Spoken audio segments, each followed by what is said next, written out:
आदाब। Hello friends, ये हमारी पहली इफ्तारी तैयार हुई है और बहुत ही हेल्दी रेसिपीज मैंने इसमें इंक्लूड की हैं, क्योंकि ये सारी रेसिपी ऐसी हैं जो फटाफट बन जाती हैं। 1 घंटे मैंने सारा तैयार कर लिया। चलिए मैं फटाफट आपको दिखा देती हूँ कि कैसे इनको बनाना है। काला चना होता है, ये आप देख सकते हैं। इसको मैंने 1 कप लिया। इसको मैंने 3-4 बार अच्छे से धो दिया। इसका जब पानी साफ होने लगता है उसके बाद इसको मैंने भिगो दिया 6 घंटे के लिए। आप इसको सहरी के टाइम में यानी कि सुहूर में भिगो के रख दें, क्योंकि इफ्तार में दोपहर से ही खाना बनना शुरू होता है, तो तब आप पका सकते हैं। अगर आप इसको भूल गए हैं भिगोना और आपको बाद में याद आता है, तो आप जब भी उठे हैं सुबह में तो आप गर्म पानी में भिगो दें, तो भी ये 1 से 2 घंटे में हो जाता है। गर्म पानी खूब बॉइलिंग वाटर डाल दीजिए धोने के बाद, तो ये अच्छे से फूल जाता है। या फिर क्वांटिटी में ये देखें आप, ये डबल हो गया है। काला चना इसको बोलते हैं और इंग्लिश में ब्लैक चिकपीस। तो मैं ये काला चना कुकर में डाल देती हूँ। ये 1 मैंने प्याज ली है, इसको मैं डाल देती हूँ। कुछ मसाले इसमें मैं डालूंगी, जैसे कि ½ टीस्पून में इसमें लाल मिर्च डाल रही हूँ।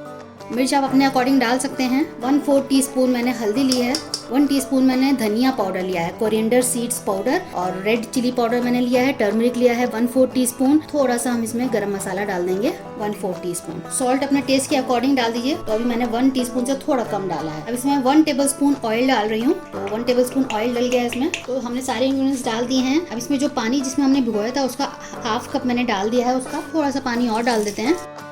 पूरा 1 कप समझ लिए मैंने इसमें पानी डाल दिया है। अब सिंपली इसको एक बार हम चला देते हैं। अभी हम सीधे मसाले डाल के इसको बॉईल कर लेते हैं। भूनने का काम हम इसको बाद में करेंगे। अब मैं इसको बंद करके रख देती हूँ। 5-6 विसल देंगे हम इसको हाई फ्लेम पे, और फिर 5 मिनट्स के लिए मैं इसको लो फ्लेम पे रख, तो बहुत अच्छे से उसमें गलावट हो जाएगी। अब इसको मैंने ऑन कर दिया है। मैं इसको प्रेशर कुक वाले मोड में डाल रही हूँ। चलिए मैं आपको दिखा देती हूँ। 6 विसल्स के बाद इसको मैंने स्लो फ्लेम पे रख दिया था, और इसका अपने आप ही आप प्रेशर रिलीज होने दिया करें, तब इसको खोला करें। जबरदस्ती नहीं खोलना चाहिए।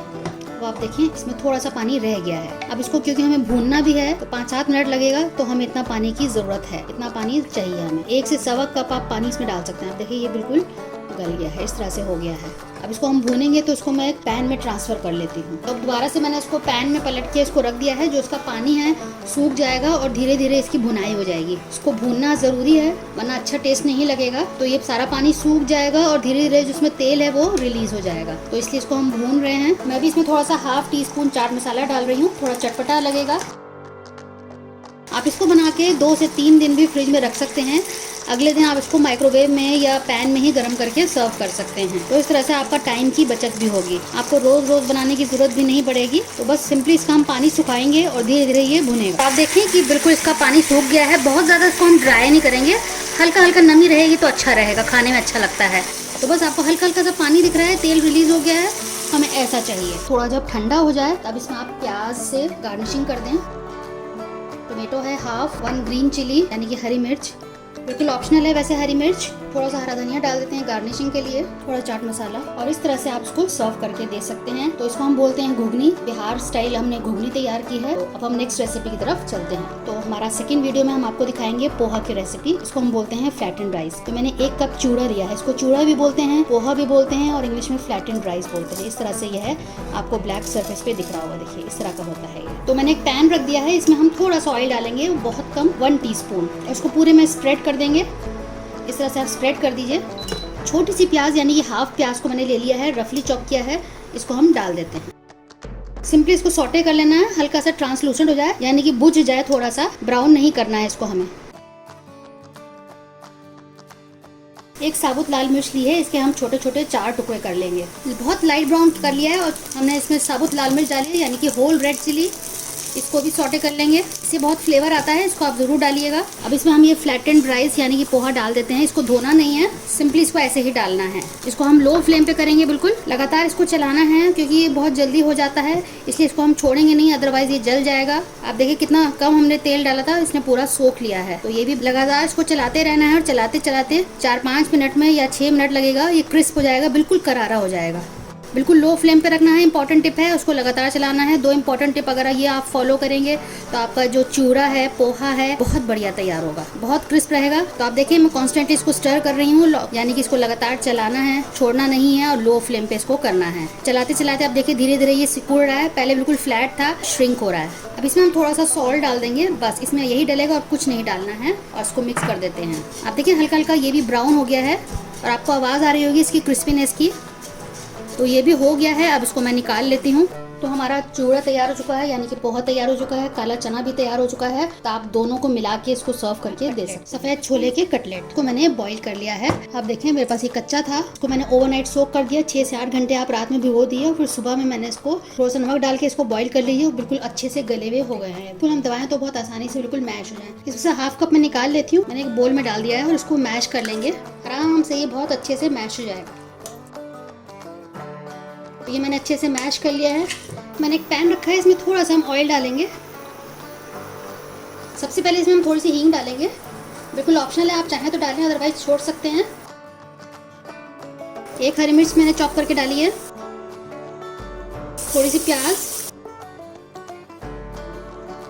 हल्का सा सौटे करेंगे बस। सौटे हो गया। अब इसमें हमने जो मैश किए थे छोले वो डाल देते हैं। सिंपली पहले अभी मिक्स करेंगे इसको। 1-2 मिनट इसको पका लेंगे प्याज के साथ। अब इसमें 1/4 कप मैंने मैश आलू लिए हैं, ये भी इसमें डाल देते हैं। इसको भी मिक्स कर लेंगे। कुछ मसाले डाल देते हैं। कश्मीरी लाल मिर्च मैंने 1/4 टीस्पून डाला है। धनिया पाउडर 1/2 टीस्पून। थोड़ा सा गरम मसाला 2 चुटकी मैंने डाला है और हल्दी भी 2 चुटकी हम डालेंगे। अच्छे से मिक्स हो गया है। छोले में नमक था बस आलू के हिसाब से, प्याज के हिसाब से थोड़ा सा हमने नमक डाला है। थोड़ा सा चाट मसाला 1/2 टीस्पून। अच्छे से मिक्सिंग हो गई है। थोड़ा सा हरा धनिया डाल देते हैं। आखिर में दोबारा जो बची हुई प्याज है वो डाल देंगे। हल्का से सौटे करेंगे। इसको हम क्रंची रखना है, इसलिए इसको आखिर में डाला है। इसको तो पकाना नहीं है। सारी चीज़ें अच्छे से बाइंड हो गई हैं। बस मैं गैस को ऑफ कर रही हूँ और आखिर में इसमें हम थोड़ा सा ये नींबू डाल देते हैं। बहुत बढ़िया तरीके से सारी बाइंडिंग हो गई है। प्याज भी हमने हल्की सी आखिर में जो डाली वो हल्की सी पक ही गई है। अगर हम उसको ऐसे ही कच्चा डालेंगे तो थोड़ा पानी छोड़ने का डर रहेगा, तो हम कई दिन तक ये कबाब रख नहीं पाएंगे। तो इसलिए इसको हमने दोबारा जो प्याज डाली उसका थोड़ा मॉइस्चर खत्म हो जाए। तो अभी गैस ऑफ पे ही मैं इसको चला रही हूँ। देखिए कितना बढ़िया सा हमारा पेस्ट ये तैयार हो चुका है। अब इसको मैं बोल में निकाल लेती हूँ, इसको ठंडा कर लेते हैं। अब आप देखिए ये हमारा जो मिक्सचर है ठंडा हो चुका है। अब हम चम्मच की मदद से इसको लेंगे।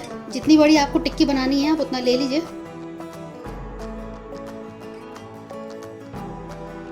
ये मैंने ब्रेड क्रम्स लिए हैं, पैंको ब्रेड क्रम्स हैं, बहुत क्रिस्प होते हैं ये। और मैंने एक अंडा लिया है, इसमें आपको मैंने फेंट लिया है। सिंपल इसमें थोड़ा सा नमक डाला है बस। इसमें डिप कर लें और फिर इसमें डाल के इसको कोट कर लें। तो बढ़िया से हमारे कटलेट्स तैयार हो गए हैं। इनको आप फ्रीज करके फ्रीज़र में रख सकते हैं। 8 से 10 दिन आराम से आप इसको खा सकते हैं। तो इसी तरह से हम सारे तैयार कर लेते हैं। तो आप देखिए बढ़िया से हमारे छोले के कटलेट्स तैयार हो चुके हैं। थोड़ा सा ऑयल डाल के इसको फ्राई करेंगे।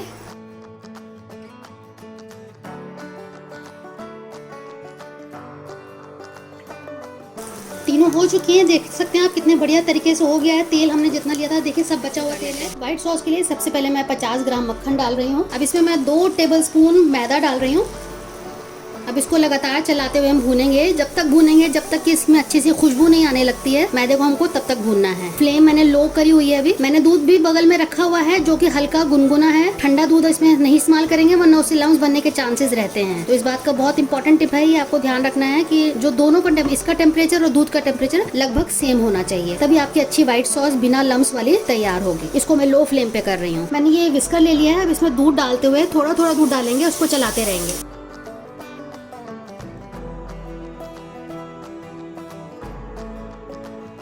गैस मैंने ऑफ कर रखी थी दूध डालते वक्त। अब मैंने गैस को ऑन कर दिया है। देखिए लिम्स बिल्कुल भी नहीं है इसमें। अब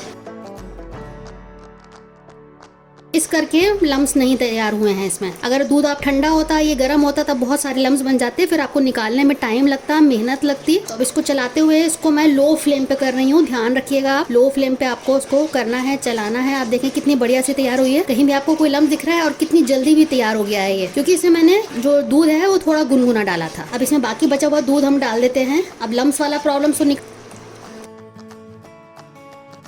अब कुछ स्पाइसेस इसमें हम डाल देते हैं, साथ में पक जाएंगे। ये मिक्स हर्ब्स मैंने लिए हैं 3-4 टीस्पून, चिली फ्लेक्स 1/2 टीस्पून, काली मिर्च 1/2 टीस्पून, नमक 1/2 टीस्पून। अच्छे से मिक्स कर देते हैं। अब आप देखें कितने बढ़िया से तैयार हो गई है। इस तरह से आपको चाहिए। देखिए कहीं आपको कोई लम्स दिख रहा है। एक्स्ट्रा क्रीमी बनाने के लिए मैं इसमें चीज़ स्लाइस डाल रही हूँ। बस इसके पिघलने का इंतजार करते हैं और हमारी व्हाइट सॉस भी बिल्कुल रेडी हो जाएगी। व्हाइट सॉस बिल्कुल तैयार है। थोड़े से मैंने वेजिटेबल्स लिए हैं, जैसे शिमला मिर्च लिया है, छोटे छोटे टुकड़े इस तरह से कर लिए हैं, और प्याज लिए छोटी सी, आधी से भी कम मैंने लिए है शिमला मिर्च। इन सबको डाल देते हैं। थोड़े वेजिटेबल्स रहेंगे तो अच्छा रहेगा न्यूट्रिशन के हिसाब से। तो 2 मिनट इसको पकने देते हैं। थोड़ा सा मैंने पास्ता सॉस डाली है, पिज़्ज़ा पास्ता सॉस जो रेडीमेड आती है, मैंने वही ली है। अगर आप घर में बना हुआ रखा है तो आप वो यूज़ कर लें। तो ये मिक्स सॉस पास्ता हम तैयार कर रहे हैं। अगर आप चाहें तो वाइट सॉस में सिंपल बना सकते हैं। ये जो मैंने रेड सॉस डाली है पास्ता सॉस, ये ना डालें। तो 1 टेबलस्पून के आसपास मैंने इसमें डाला है। 2 मिनट इसको हम पकने देते हैं। मैक्रोनी मैंने बॉईल कर लिया था, थोड़ा सा नमक और 1 टीस्पून तेल डाल के, सिंपल जैसे चावल को बॉईल करते हैं उस तरह इसको सिंपल बॉईल कर लेना है। आप इसमें मैक्रोनी डालें, पेन पास्ता डाल लें, जो आपके पास हो वो आप डाल लें। मैक्रोनी थोड़ा जल्दी बॉईल हो जाता है, पेन पास्ता में थोड़ा सा 3-4 मिनट ज़्यादा लगता है। और सिंपली इसको मिक्स करेंगे। थोड़े से इसमें हर्ब्स हम और डालेंगे, वाइट सॉस के हिसाब से थे वो, अब इसमें क्योंकि हमने मैक्रोनी डाली है तो इसलिए हम इसमें कुछ हर्ब्स और डालेंगे। तो पहले इसको मिक्स कर लेते हैं। थोड़े मिक्स हर्ब्स डाल देते हैं। अगर आपके पास मिक्स हर्ब्स नहीं है तो आप ऑरिगेनो सिर्फ डाल सकते हैं। इसमें थाइम, पार्सले, ऑरिगेनो सब मिक्स्ड है। थोड़े से चिली फ्लेक्स, थोड़ी काली मिर्च, और अच्छे से इसको मिक्स कर देते हैं। आखिर में हम थोड़ी सी ग्रेटेड चीज़ डाल देते हैं और इसको मिक्स कर देते हैं। तो बढ़िया सा हमारा मिक्स सॉस पास्ता तैयार हो चुका है। बच्चों के हिसाब से हमने बनाया है। जो बच्चे रोज़ा रख रहे हैं उनके लिए भी कुछ खास होना चाहिए, तो उनके लिए ये मिक्स सॉस पास्ता, क्योंकि इसमें चीज़ डाल दिया तो उनको ये बहुत पसंद आएगा। तो आप देखें कितना चीज़ी हमारा पास्ता तैयार हुआ है। जो हमने चीज़ डाला है उसकी वजह से आप देखें। अब इसको मैं प्लेट में सर्विंग बोल में निकाल लेती हूँ।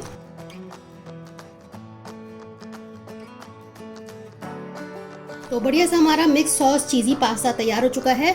अब हम नेक्स्ट रेसिपी तैयार कर लेते हैं, जिसमें कि मैं आपको बहुत ही हेल्दी पनीर पकौड़े की रेसिपी दिखाती हूँ। चलिए सबसे पहले हम एक मसाला तैयार कर लेते हैं पनीर के लिए। 1/2 टीस्पून कश्मीरी लाल मिर्च, 2 चुटकी मैंने हल्दी ली है, 1/2 टीस्पून काली मिर्च, 1/4 टीस्पून गरम मसाला, चाट मसाला 1/2 टीस्पून, नमक जायके के हिसाब से, 1 tablespoon rice flour, 1 teaspoon water, और इसको अच्छे से मिला लेंगे। थोड़ा सा पानी की इसमें और जरूरत पड़ेगी।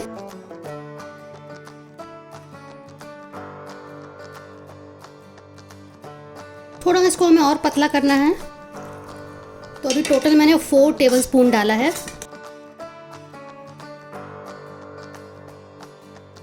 थोड़ा सा पानी और डालेंगे।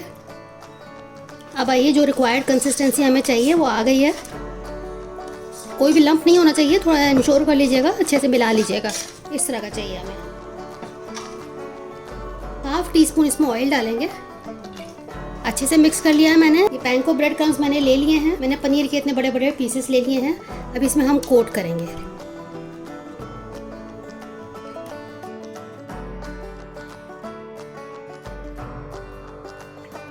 बस सिंपली इसको कोट करना है मसाले में, और इधर मैंने ब्रेड क्रम्स रखे हुए हैं, इसमें हम डाल देंगे और अच्छे से इसको कोट कर देंगे।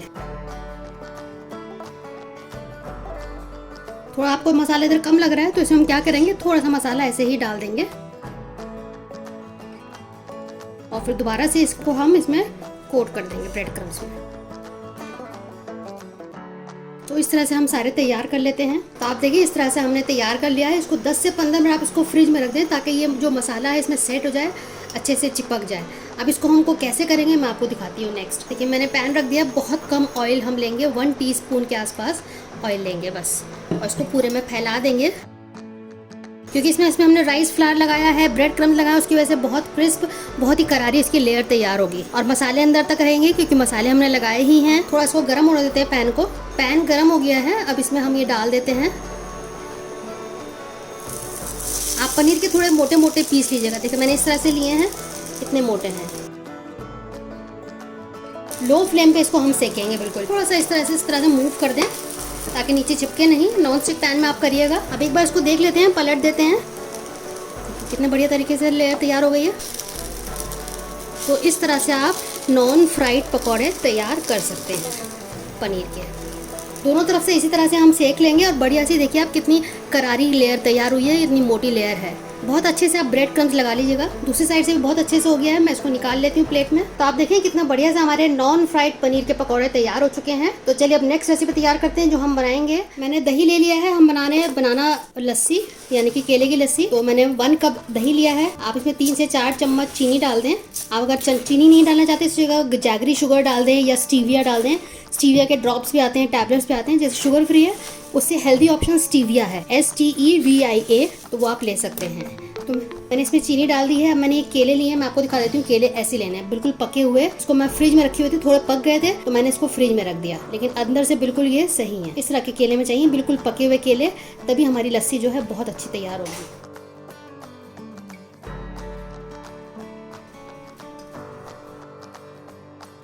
दूसरा केला भी डाल देते हैं,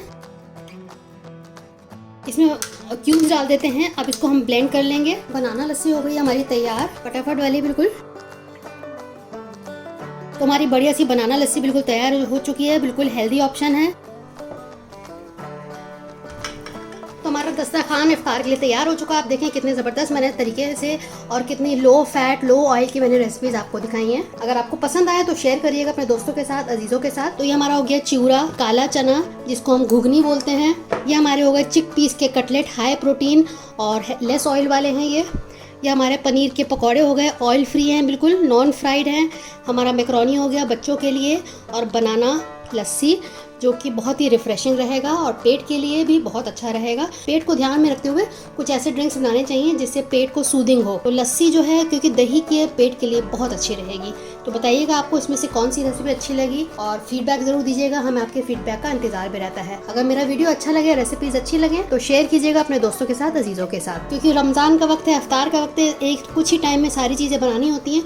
तो ये मेरा थोड़ा सा डार्क ब्राउन हो गया है, थोड़ा सा मतलब कलर इसका ज़्यादा हो गया है, लेकिन रेसिपी बहुत बढ़िया है, बहुत टेस्टी कटलेट्स तैयार हुए हैं। चलिए तो अगली बार मिलते हैं किसी नई रेसिपी के साथ, तब तक के लिए शुक्रिया। देखते रहिए शहनाज दस्तरखान।